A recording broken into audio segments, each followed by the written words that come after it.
Pascual. Iniwan umano si Shaina Magdayaw matapos malaman na nagbunga pala ang kanilang pag-ibigan noon ni Casey Concepcion.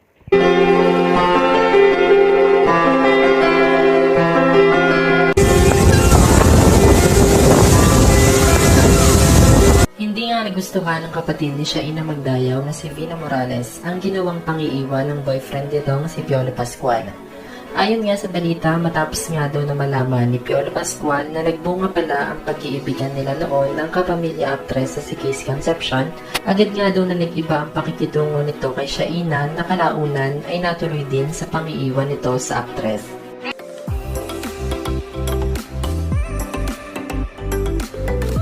Sumabog na nga sa galit ang kapatid ni Shaina na si Vina at pinatulan na si Piolo Pascual.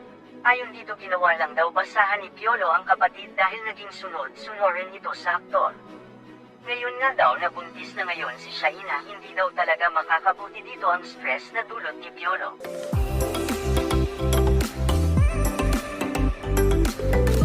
Pinipilit umano ng pamilya ni Shaina na pagaanan ang loob nito para na din sa pagbubuntis ng aktres.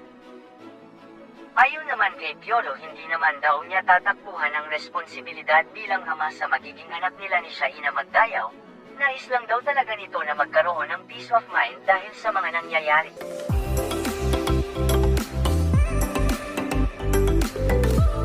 Wala na nga daw magagawa pa si Shaina kundi ang tanggapin na lang na nagwakas na o natapos na ang relasyon nila ni Piolo Pascual.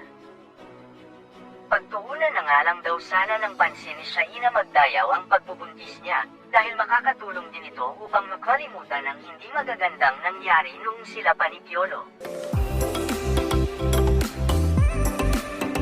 Kayo, anong masasabi niyo? Thank you for watching and please don't forget to subscribe.